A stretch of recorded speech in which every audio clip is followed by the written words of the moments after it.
بسم الله الرحمن الرحيم. باب اليمين في البيع والشراء والتزوج وغير ذلك. خجي بدي باب كرات البيع او د شراء او د تزوج وغير ذلك طلاق وغير مسائل لي محلوف عليه واقعي کی قسم به اخري داغي مسائل ذکر کوي غوښ شي ورته. اول مساله من حلف لا يبيع او لا يشتري او لا يواجر فوكل من فعل ذلك لم يحنس. برو ګورئ یو سړي قسم خوړلې بیه به نه کوم، قسم یې خوړلې شراب به نه کومه، قسم یې خوړلې چاله به کور په کرۍ نه ورکوم یا به په کرۍ نه نیسم، او به بل وکیل جوړ کو هغه ورله بیه وکړه، بل وکیل په شرا جوړ کو شرا یې ورله وکړه، بل وکیل جوړ کو مال کور په کرۍ ونیسه یا مې کور په کرۍ چاله ورکه، هغه دا کارونه وکړه نه حانس کیږي. وجه منګ ویلی عمرې سے باب الوکالت کې به تاسو له بیا راشي انشاءالله بیو کې دي چې بیا شراء او اجاره دا داسې اشیا دي چې دی کې وکیل عاقد وي، احکام رجع ټول وکیل ته کېږي. اسري ته مولي لاړ شماله په بازار کې کتاب والا نو عاقد همدار بازار کې کتاب علی پیسې بده واجبې دي چې وری کی او که پکې و بدله پکار د چې واپس کی هغه که پیسې غواړي مانه نه هم دنه به غواړي، حقوق رجع شاته کیږي وکیل ته. نه د خو ویلي چې به خپل نه کوم دلته خو وکیل وکړله حقوق خود ته راځي نشو نو حانسم نشو. ورته ګورئ ومن حلف لا يبيع او لا يشتري او لا يواجر فوكل من فعل ذلك نو وکیل جوړ کو هغه څوک چې هغه دا کارونه وکړه نه حانس کیږي. وجه لأن العقد زکاقت چې دی وجد من العاقد موجود شلو د عاقدنا عاقد خو وکیلو حتی كانت الحقوق تر دې چې حقوق چې دي علیه ټول په دغه عاقد په دغه وکیل باندې دي د حقوق رجع نه کیږي. بل اوري بل دلیل یو سړي ویلی قسم دی بیه باندې کوم شراب باندې کوم اجاره باندې کوم او به بل چا ورته ویل زما وکیل شبه را لوکا شرار را لوکا زما وکیل شه اجاره را لوکا او غله وکړه انس کیږي بل وکړه انس کیږي. وجه سره زکه د عقید به حقوق رجهم تتکیږي. ولهذا دغه وجه لو كان العقد کشریوی د عقد هو الحالف قسم هم د کړي وي دا حالف يحنس في يمينه بخبل يمين کې مهانس کېدل وي لنډه دادا نه حانس کیږي ځکه فلم يوجد ما هو شرط موجود نشو چې کوم شرط او هو العقد من الامر شرط او چې امیر ویلی زب عقد نو کوم د عقد نه دی کړي بس سیده وکیل کړي نو به دا مبیا د وکیل شرا په صورت کې د موکل ملک ته ولې راځي بای حقوق رجع وکیل ته کیږي بات شول موکل غل صرف احکام ثابتيږي. وانما الثابت او ثابتيږي له دی امر ته حکم العقد د عقد حکم عقدنا الا ان ينوي ذلك البته کدانې ته کړو چې زبر خپل بیان کوم او بل وکیلم نه جوړوم او به بل وکیل جوړ کو به مهانس کیږي. دا د سینیت دی د سینیت چې دې کې دا په دمانه تهمت هم نشه ځکه بزان سختی کوي. الا ينوي ذلك مگر دا کنيتي هم د وکالت هم کړی وی لان فيه تشديدا پدې کې پد تشدید دینو منو باورلا بل باور او کچري موکل چې امیر دا د سکسو چې هغه ز سلطانو بادشاہ او قاضي یعنی داس یو سړیو چې هغه عام طور باندې دا کارونه د خپل نه کوي بازار ته بل څوک لیږي څه چې اخلي بل لیږي څه چې خرڅي بل ور کوي را خرڅي کا کور پکې نه سي اشاله ور کوي بل ته وي مرتبه والا سړی د خپل بازار ته نزي کغه قسم خوري چې دا کارونه باندې کوم او به بل وکیل جوړ کوم مانس کیږي ځکه عرف دا د عادت دا چې دغه وخت کې سړی چې قسم خوري د خپل فعل مې نه خوري د وکیل په فعل چې بل به وکیل نه جوړو. او يكون الحالف ذا سلطان یا حالف ذا سلطانو لا يتولى العقد ذا سلطان تعریف کوي یعنی داس یو سړیو تعریف نه بلکې پورا بیان نه کوي داس یو سړیو چې عقل د خپل نه کوي بنفسه لا يتولى العقد متولي د عقد نه جوړیږي بنفسه د خپل دی وخت ولی حانس کیږي لانه يمنو نفسه زکه دا په دې قسم سره خپل نفس منه کوي اما داغه کارونه یا تعدد کم چې د سره معتاد دي د سره معتاد دار چې بل وکیل جوړ کین هغه نه ځان منه کوي رسي بي. ومن حلف لا يتزوج او لا يطلق او لا يعتق فوكل بذلك حانسا لکبرو ګوري یسری ویلیو قسم دې نیک واده بنکم قسم دې خزر به طلاق نه ورکو قسم دې غلام بنا آزادوم توجه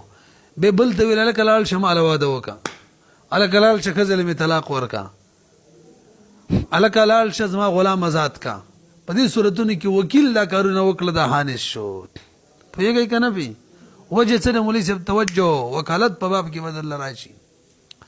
بعضی عقود داسې دي چې د هغې کې د احکام رجعه موکل ته کېږي وکیل ته نه وکیل پکې نفسي روسپیکلي سفیري معزوي احکام رجعه چاته کېږي لکه یو سړي ته ویم چې ماله نکاح وکړه نو چې نکاح کوي وتې به زه کوم که هغه به کوي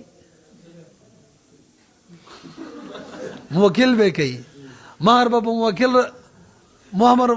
باندې لازمېږي که په وکیل باندې موکل باندې نه رسوي پې یو سړی چې بل ته وایي زما ښځې له طلاق ورکړه نو چا طلاق ورکوي دا ښځه د موکل نه جدا کېږي که د وکیل نه موکل نه پوهېږئ که نه پوهېږئ اصل کې احکام په دوه قسمه دي د وکالت په باب کې د غټه مسله ده عقود په دوه قسمه دي یو هغه چې د هغې رجعه وکیل ته کېږي یو هغه چې د هغې رجعه دا هغه دي چې موکل ته کېږي او مخکینی هغه چې هغې کې وکیل ته کېږي وګورئ ومن حلف لا يتزوج ولا يطلق ولا يوثق فوكل بذلك نو به بدی څوک وکیل جوړ کو حانس کیږي با لان الوكيل في هذا ځکه وکیل بدی قسم وقود کی دا سفیر وي او معبر وي تعبیر کوونکی وي ولهذا دغه وجه د مولوی صاحب چې نکاح کوي ځان ته نسبت نه کوي زیدن نزان له نکاح کومه نه پلانکی له نکاح کومه او که څوک دی بو ولېږلو چې بازار کې سوال هلته دکاندار ته دا نه وایي چې پلانکی دی علمه اشی درنه علمه داسې ده که نه ده دغه وجه ده چې نسبت د دغه قسمه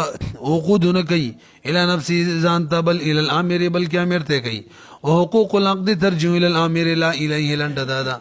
دلته حقوق د عقد او رجع شاته کیږي امر ته لا الیه وکیل ته او مخکې کې حقوق د رجع شاته کېدله وکیل ته کېدله مامور ته نه پوهېږئ پې ولو قال عنيت ان لا اتكلم به لم يضين في القضاء خاصه توجه جي په دې مسله کې یو سړی وایي چې زمانه دا چې خپله به دا کارونه نه کوم خپله به تکلم په نکاح نه کوم په طلاق نه کوم په اطاق نه کوم وکیل مې نه مراد د به تصدیق نه کېږي ښه دا ځان ته اسانۍ راولي ګوره جي ما خو مطلب دا و چې زه به خپله طلاق نه ورکوم دا خو زما وکیل ورکو که نه لهذا ما باندې د قسم کفاره نشته وه شته دی ته د ظاهر مخالفت کې قاضي به ولنه مني ښه دیانتن به منل شي مسله موږ ویلې وه چې قاضي به د ظاهر موافق فیصله کوي مخالفه او ظاهر دا ده چې د دا قسمه خبرې وکړلې نو خپل مراد دی وکیل مراد دی چې وکیل نه به خپله کو نه به بل وکیل جوړوم نه پوهېږئ ولو قال کچري حالف وی عنیتو ما قص کړی ان لا تکلم به چې خپله به په تزوج او بطلاق او په اطاق باندې تکلم نکوم لم يدين في القضاء تصدیق به قاضي نه کوي خاصه وسنشير الى المعنى في الفرق ان شاء الله تعالی رسل روانه د فرق بیانې کا زرد چې موږ به اشاره وکړو الى المعنى في الفرق اغه معنی ته کوم چې فرق ندی او راتلونکي مسلې ده ان شاء الله تعالی ولو حلف لا يضرب عبده او لا يذبح شاته فامر غيره ففعل يحنس في يمينه تسلقو ګورئ یو سړي ویلي قسم دی غلام بنوام قسم دی خپله چیلی به نه ذبحه کومه توجه به بل ته ویل داسې کار وکړه چې زما د غلام ووایه یار دا نه سمیږي زما دا چیلی ذبحه که او هغه به دا کار وکړلو نو په دې کې هم حانس شو رسۍ پې وجه څه د مولوي صاحب د غلام والو فایده داره غلام به سیټ شي نو فایده چا ته رسي مولا ته نو فایده مولا ته ده نو ده چې ویلي څه شو غلام به نه وامه نو که خپله ویم پیدا ده ته رسي او که بلې ویم پیدا ده ته رسي نو مقصد هم دا دی چې نه به خپله وه نه به بل وامه همدغه شان خپله چیلی به ذبح کومه نه نو که چیلی د ذبح مقرر شي ذبح ضرورت راشي نو که خپله ذبح کم فایده ده ته ده او که بل ته ووایي راله ذبح کم فایده ده ته ده په دواړو صورتونو کې د فایده رسي نو دواړه مراد دي تاسو وګورئ ولو حلف لا يضرب عبده او لا يذبح شاته فامر غيره ففعل هغه دا کار وکړو حانس کېږي به په خپل یمین کې لان المالک له ولایت ضرب عبده ولایت ضرب عبده وذبح شاته ځکه مالک چې د بردا ولایت دی چې خپل غلام وي او زبا د خپل چيلي وکي دا ولایت ولشته کنه نو بل څوک هم ولي جوړول شي تر اړه دا کارونه وکا فیملکون مالک دی تولیته غیره تولیته ده کنه لگا چې متولی جوړ کی دغه مذکور کارونو غیر او غیر ثم منفعته به اور منفعت د دې راجه دې چاته عامر تا نو ګوي چې خپل وکړه نو فیجعلوه مباشرا نو بغرزول شي ګوي دا والم د خپل د وکړه او دا ذبح حمد خپل وکړه او د ویلو زبینکم قسم کړه وانه شو کنه شو اذ لا حقوق له يرجع الى المامور اذا کدلته حقوق نشته چې مامور تراجی شي د بای او د شیرا والا او د کمبل کم شو او د اجاره والا بشان بلکې لنډه دا د مولوی صاحب د ضرب غلام او ذبح شات په مسله کې پشان د طلاق او د اطاق او د تزوج دي پیږي به ځکه حقوق ټول چاته راځي کیږي امر ته نه مامور ته اذا لا حقوق له ځکه حقوق نشته د دې ضرب عبد او دغه مذکور دوړو کارونو بار چیرې چې مامور ته وشي توجه کبه دې دوړو کارونه کې وایي چې جی زمانه داو چې خپل به غلام نوام زمانه داو چې ذبح به خپل نه کومه او قاضي به مرلمني او مخکې مسله کې طلاق اطاق او تزوج کې ویل که زمانه داو چې خپل به نه کوم قاضي به نه مني مخکې مواده کړي و فرق به بیانو وسنشير الى المعنى في الفرق ان شاء الله ویلی مکنه رزيده خبره کو ور سره وورا ولو قال انيت ان لا اولي ذلك قسم دا کړو چې متولي بنه جوړېګم د غضب او د ذبح بنفسي د خپل دغینه فی القضاء قضا کې برد منل شي بخلاف ما تقدم بخلاف د ما تقدم باندې چې طلاق او تزوج او اعتاق وغيره ما تقدم من الطلاق وغيره وجه الفرق وصفر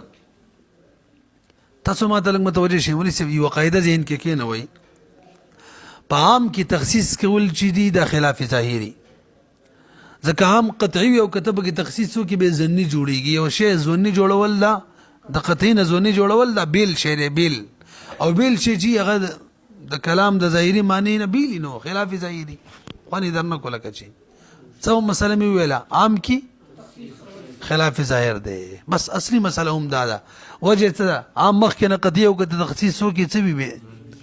نو قطعي شي نه ځنی معنا خستل د خلاف ظاهر ده کنه بس اوس خبره خاصه نه شو برحال ذهن کې کینه وای عام کې تخصیص کول خلاف ظاهر دی یو توجه دویم یو لفظ دی دغه حقيقي معنی د مستعمله او مجازي معنی مستعمل هم ده او متعارف هم ده مستعمل هم ده پدې کې حقيقي معنی اخستل سره د دینه چې متعارف نه ده مستعمل ده حقيقي معنی اخستل دا خلاف ظاهر نه موافق ظاهر ده امام صاحب کوئی حقیقت مستعمله باخلی مجاز متعارف بپری دی ویلی مکنه برحال به وری عام کې تخصیص کول خلاف ظاهر دی او د حقیقت مستعمله نیت کول په مقابله د مجاز متعارف کې دا موافق ظاهر دی په دې پوه شئ دیمه قاضي چې فیصله به د موافق ظاهر کوي مخالف ظاهر به نه کوي په دې پوه شئ اوس نتیجه تراشي هغه مسله چې طلاق بنور کوم خزلا نکاح بنکوم اجاره بن بل شو غلام بن آزادوم هغه کې کني داو کو چې زه د خپل مدايه د وکیل منه یادول دا عام کې تخصیص کول دي عوام کې تخصیص کول چې دی هغه سي او قاضي خلاف ظاهر فیصله ځکه موږ ول قاضي به ولنه مری الکه عام څنګه ځکه د الفاظ کول چې نکاح د الفاظ ادا کول قسم دی نکاح بنه کوم د دې دوا اقسام دي عام دي خپلم وکیلم دواړه اقسام دي دواړو ته عام دي طلاق بنور کوم خپل ځان تم شامل له بل وکیل جوړول هغه ته شامل له عام دي دواړو ته اعتاق هم دواړو ته شامل نه دا سره عام او دا به کې تخصیص کې جز ما مراد خپل کول غلام نه تخصیص شو کنه شو او تخصیص پام کې کول وس پوه شولې وس راشي دویمه مسلې ته غلام بنوم ذبح بنکم د دې حقيقي معنی خپل کول دي او مجازي معنی بل باندې دي حقیقي معنی مستعمل هم د خلق غلام د خپلم وي ذبح د خپلم کوي او حقیقت مستعمله نیت کول د موافق ظاهری کې خلاف ظاهر او موافق ظاهر نیت کول موافق ظاهر چې قاضي په باغې فیصله کوي ځکه موږ ول قاضي به تصدیق کوي وسمونه رسیدل وته ګورئ ووجه الفرق اور ان الطلاق ليس الا تكلما بكلام طلاق نه دی مگر تکلم په کلام کولی عامدا خپل ډایرک ورته وي او قبل ته وي تی ورته وي دواړو ته شامل دي دا سي کلام کول یفزي الى وقوع الطلاق چې هغه مفزي کیږي وقوع طلاق ته خپل یو قبل وی علی یا په زمانه پوهیږي کنه به والامر بذلك امر بطلاق من بل تکول مثل التكلم به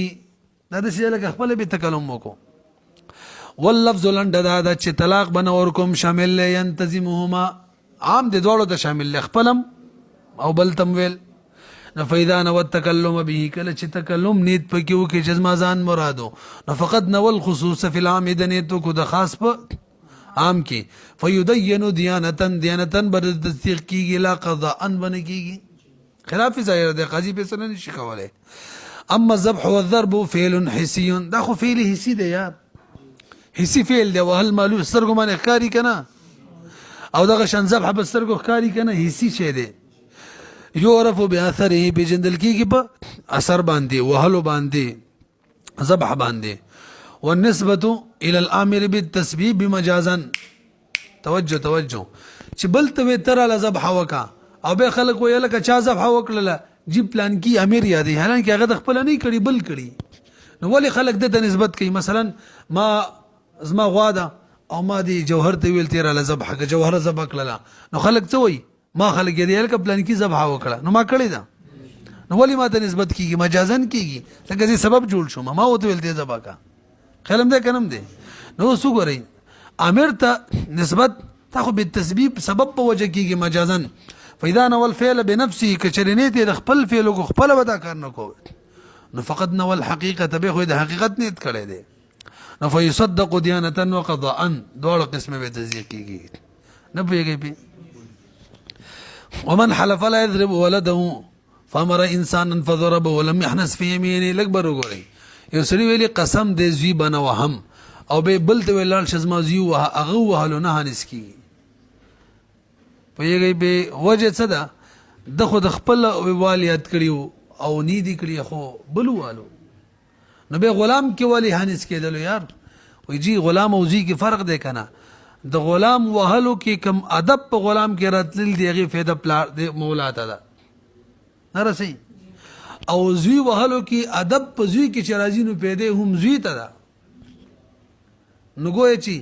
غلام وهلو کې احکام مرجع امیر ته کېدل او زوی وهلو کې احکام مرجع امیر ته نه کېدل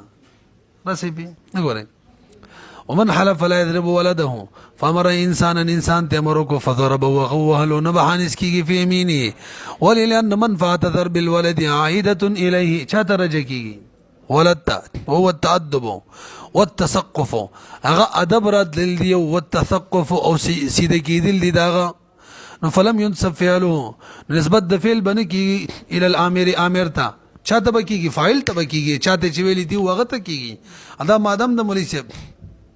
90 نمبر ماده ده 88 نمبر شرح مجلد کې 90 يضاف الفعل الى الفاعل للامر نسبت د فعل بچاته کیږي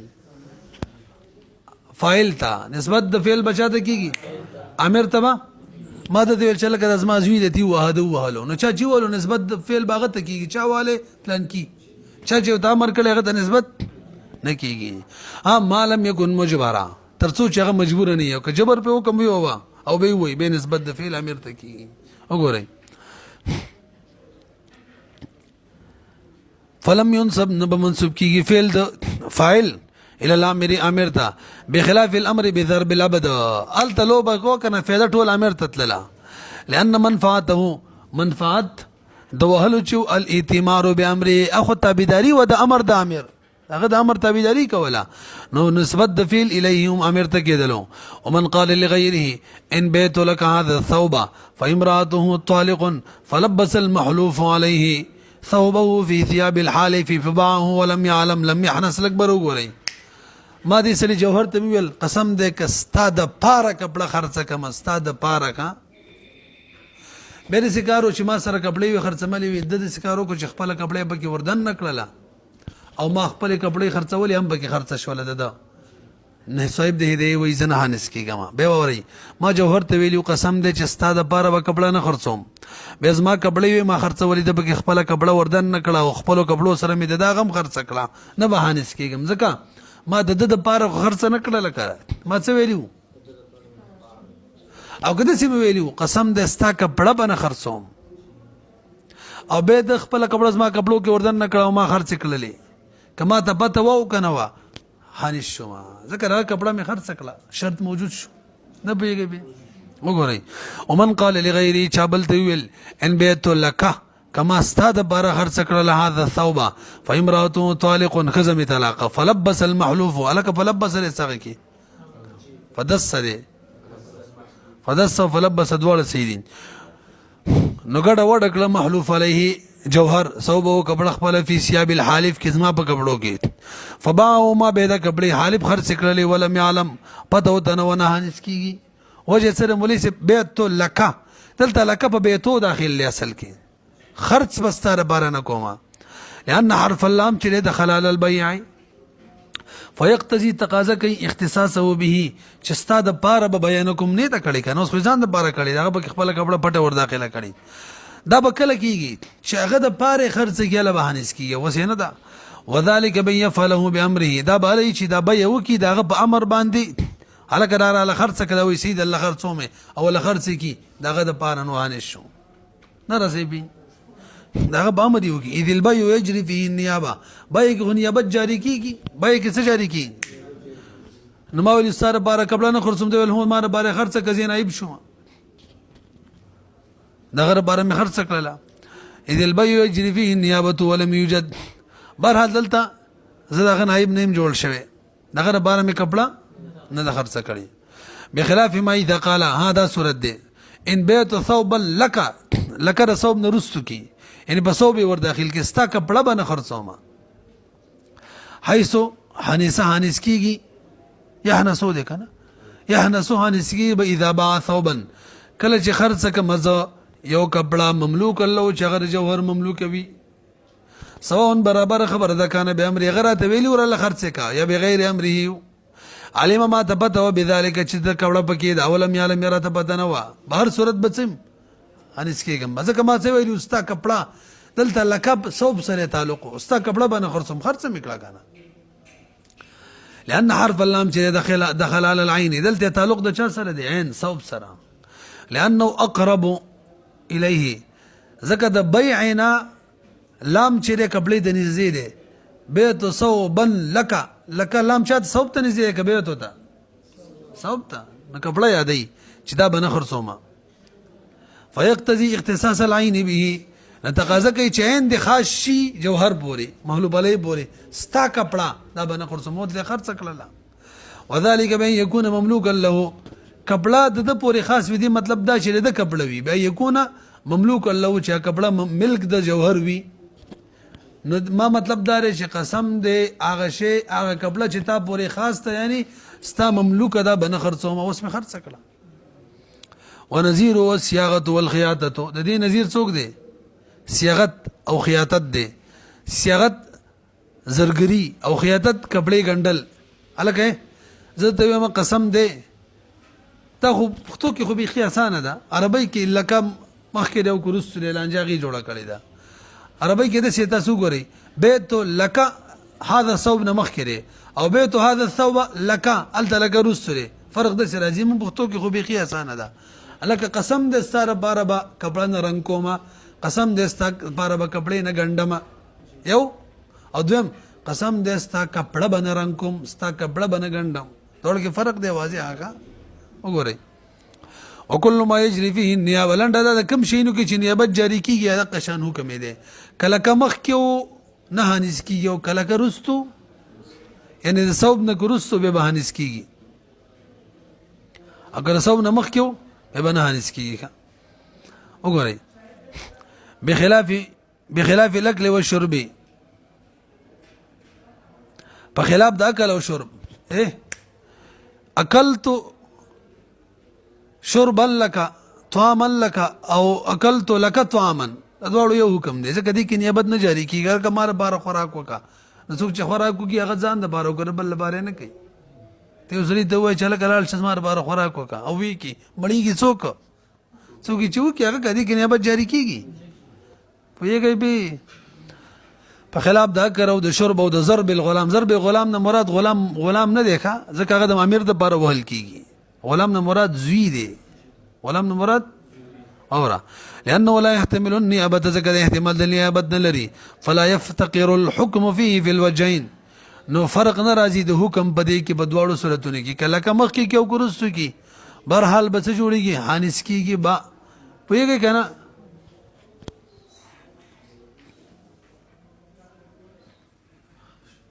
او هم نه بهانس کېږي یار بخلاف لك وشرب لانه لکشن صبر اچھا یعنی سکیږي بس صحیح ده بهر حال با ان سکیږي کله کمخ کې کېو کو رستو کې او مخ کې مسلو کې کله کمخ کې وا رستو وا نو دوړو کې حکم کې فرق وو ومن قال هذا العبد حر ان بيته فباعه على انه بالخيار عتق لوجود شرطه اجي مسله دا یو سری ویلیو کچری دا غلام می واخستلو اخرس کو نو آزاد دی وی صحیح کې کنه یار د څه حساب دی یو سری ویلی کچری دا غلام ما خرڅ کو نو آزاد دی مسله زده شو به خيار شرط سره خرڅ کو نو حکم دا آزاد شو ولی ځکه چې کله خياري شرط بایې لري نو مبيع د بایې د ملک نه نوزي نو بیا مشوره غلام من ملک دی آزاد بشینو زمخ کی وګورئ ومن قال كشويل هذا العبد دا غلام چې حر آزاد بوي ان بیتو که خرڅ کما فباعه نو خرڅ کولا انه بالخيار پدې شرط چې د بخيار وي عتق غلام بازاد شي ولی ازادی کی لوجود شرط موجود شو کنه اسو کو بيع او البيع او ملک مشتخياري خيار شرط کی خود بای د ملک نه او بينوزي والملك قائم فيه والملك فيه قائم فينزل الجزاء براشي يعني غلام بازاد شي وكذلك بالمسألة تو غوري یو سری ول ک غلام می واخستلو آزاد دی بی واخستلو ځان له خيار شرط کی خودلو مشتري خيار شرط ځان لکه خودو راسي کنه دا اول نه ټیکوي نه به بدا قصه نه وګورئ بار بور نشته ها یو سړي ویل کچې دا غلام ما واخستلو نو په ما دي آزاد وي به واخستلو ځان له خیر شرط کې خودلو اوس حکمدار چې څنګه واخستلو آزاد وي به مسله د چې کله مشتری ته خيار وي نو د امام سے مسلک دا دی چې مبيع د مشتری په ملک نه داخليږي او صاحبین وی چې کله مشتری ته خيار وي مبيع د بای د ملک نه وځي او د مشتری په ملک ور داخليږي نو صاحبین بنظمانه خو مسله به آسانه ده ځکه دا وام خصلو ملک هم داخل دی نو شرام و شورا ملک موجود دی آزاد بشي امام سے درای موافق لگا قصه د وک شی ده وكذلك لو قال المشتري كشري مشتري ويل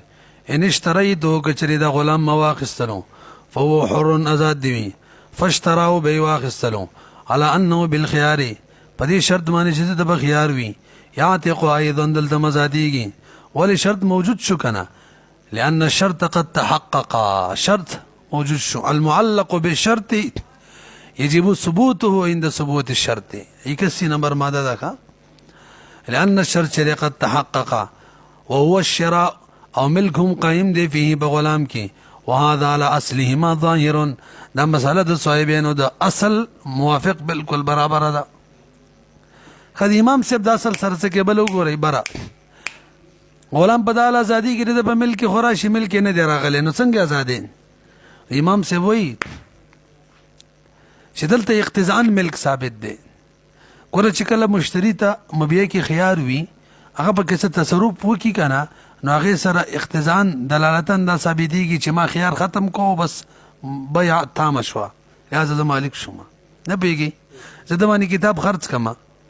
دا وایي چې ما ته 3 ورځو پورې خیار دی ګاډی پې خرڅ کړم ما ته وایي 3 ورځو پورې خیار دی مال ټیک ده بس چاله ورکړي یا یې خرڅ کړي داسې تصرف یې وکړو چې هغه دلالت کوي په دې خبره چې بس زه پې راضي یم نو هغې سره راضي نو دلته د ویلو که چېرې ما غلام واخیستو آزاد دي نو غلام ازادیږي کله چې اول د سړي په ملک کې راشي په دې مسله څوک پوه شو غلام کله ازادیږي بیا واورئ لږې بدله کوي امام صاحب مسلک ته راشي اوله قاعده دا ده چې کله شرط پورې حکم معلق وي او بیا شرط موجود شي نو حکم داسې موجودیږي لکه څنګه چې سره ډایرکټ حکم موجود دی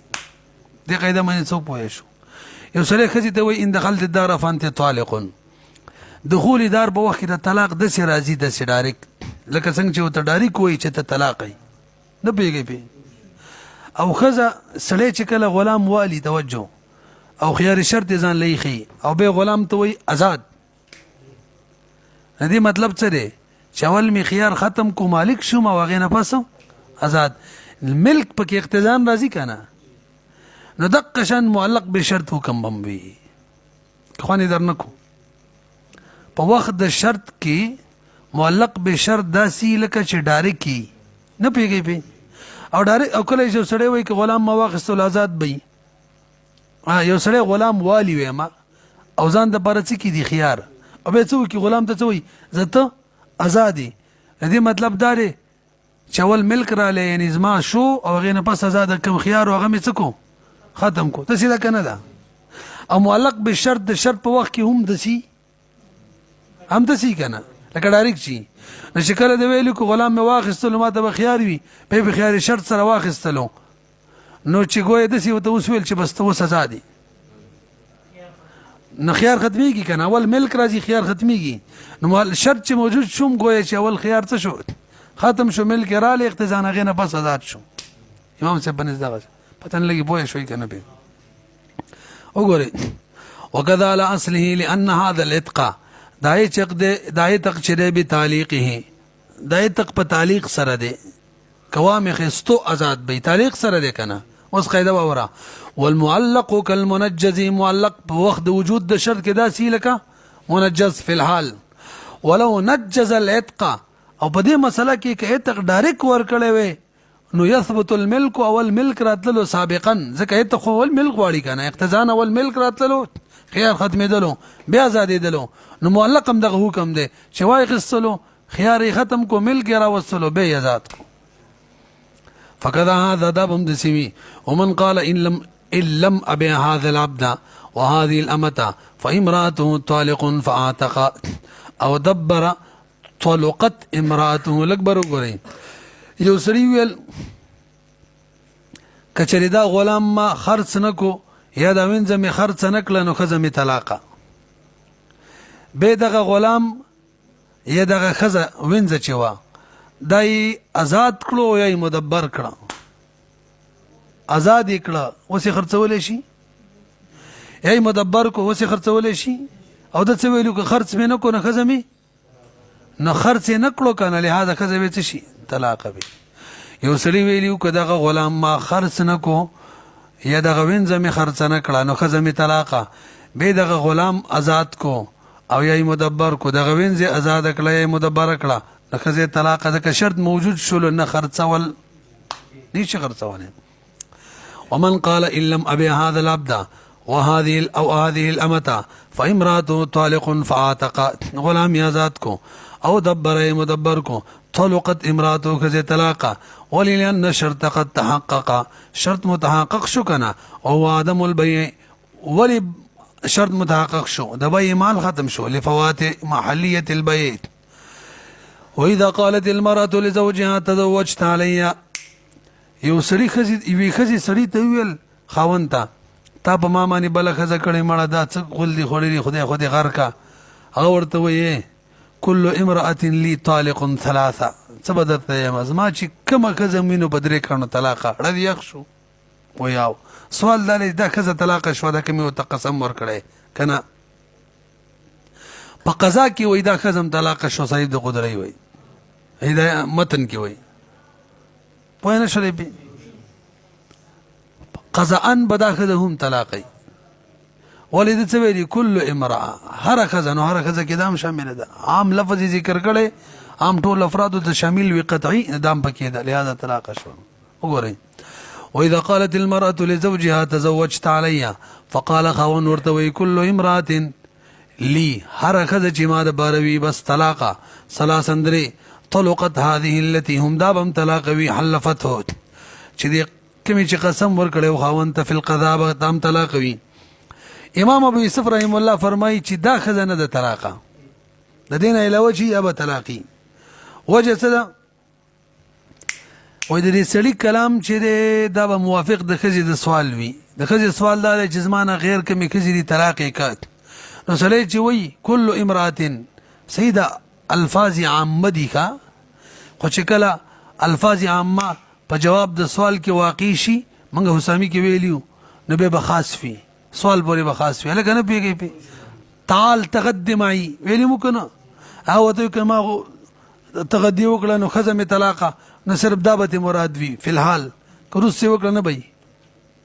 هلکه نه پوهېږئ پې نو څه ویلي دې ته یمیني فور چې موږ ویلی وو بهرحال الفاظ عامه چې کله په جواب د سوال کې واقع شي نو د سوال د خصوص په وجه به الفاظ هم څه کېږي خاص کېږي دلته خاص شو ښځه سوال د نورو ښځو طلاق کوي دا الفاظ عام ذکر کړي خو بیا هم نورې ښځې مراد وي دویم عقلي وجه دا ده د سړي په دې الفاظو کې مقصد دا دی چې دا ښځه راضي کړي او که دا ښځه طلاقه شي نو دا خو خفه کوي راضي کوي خو یې نه مقصود څه ده رضا ده ونبي يوسف رحمه الله انها دا ښځه چې ده لا تطلقو دا نه طلاقیږي ولې لأنه اخرجه دې سړي کلام رایستلی دی جوابا دا جواب یې رایستلی په سوال د ښځه کې فینطبق علیه نو منطبق کېږي به په سوال د ښځه باندې ولأن غرضه بل وجه غرض د خاوند چې دی ارضاؤها هغه د ښځې راضي کول دي وهو بطلاق او دا سړی که طلاق ورکوي وهو او دا رضا د ښځې چې ده بطلاق غیرها د علی چې کله د دې نه غیر طلاق شي بهرحال فیتقید به نو مقید به وي په طلاق د غیر باندې خو وجه د ظاهر چې مولوي صاحب عمومي کلام دی کلام عام ذکر کړی دی پاتې شول استاد عقلي استاد فقهي اصول فقه والا قاعده چې کله سوال خاص وي جواب که عام وي د سوال په وجه خاص کیږي دا علاوه چې کله به جواب کې زیادت ونه شي سوال کې څومره الفاظ وي جواب کې راغلي الفاظونه زیادت ونه شي لکه موږ وسامي کې ویلي څلورم صورت کې تعال تغدي معي که دا ورته وایي که نن که ما تغدي وکړه ښځه مې طلاقه یاده او که اليوم ورسره زید کي نو بیا به دا مستقل کلامي بیا به عمومي الفاظو له اعتبار وي پوه نه شوې پې هغه دریم څلور صورتونه نو دریم پکې دا و چې سړی بل ته وایي چې هلکه تعال راشه ما سره ناشته وکړه او دا وایي قسم دی زه ناشته نه کوم الفاظ عامه دي که نه خو زیاتي لفظ پکې رانغلی دی پورې خاص دی خو که داسې وایي قسم دی که نن ورځ ناشته وکړم نن ورځ ورسره زیاته کي زیادت د الفاظو په جواب کې راشي نو بیا خصوصي سوال له اعتبار نه عمومي جواب له اعتبار دلته خو زیادت پکې کړی دی یار ورته وګورئ وجه د ظاهر د عمومي کلام ده وقد زاد على حرف الجواب